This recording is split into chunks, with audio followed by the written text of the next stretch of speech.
এখন আমরা বাগের মুখ থেকে সাউদং পাড়া যাব। সকালটা এভাবে শুরু হয়েছিল। আমি ফিরে যাব রাজা পাথর। আমাদের নৌকার ইঞ্জিনের পাখা পাথরে লেগে ভেঙে গেছে, তাই আমাদের ফিরে যেতে হচ্ছে তিন্দু বাজারে। বৃষ্টি ছিল না, তারপরে পানির অনেক স্রোত থাকায় খুব বেশি ভয় পাচ্ছিলাম। আলহামদুলিল্লাহ ইঞ্জিনের পাখা ঠিক হওয়ার পরে আমরা পৌঁছে গেলাম বাঘের মুখে। এবার ট্রেকিং করার পালা। আর আমরা যাব সাউদং পাড়ায়, যেটা অনেকের কাছে ম্যাজিক্যাল ওয়ার্ল্ড।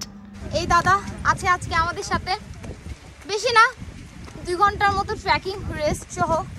সো পাহাড়ি রাস্তা অনেক কষ্ট, ভিডিওতে যতটুকু সুন্দর দেখবেন এইসব ঝর্ণা টর্ণা, এখানে আসতে অনেক কষ্ট করতে হয়, অনেক ট্রেকিং করতে হয়।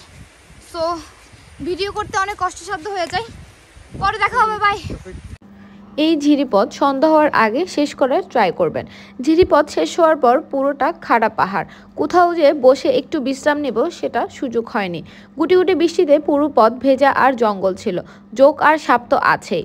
পাড়ায় পৌঁছানোর পর শরীর অনেক খারাপ হয়ে গেছিল, আর রাতের খাবার ছিল জুমের ভাত, আলু ভর্তা, ডাল আর ডিম। এখন প্রায় সকাল, অনেক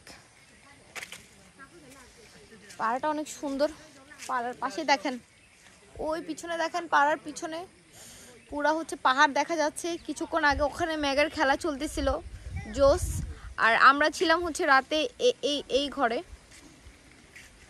চলেন দেখাই আপনাদেরকে বাকিটা।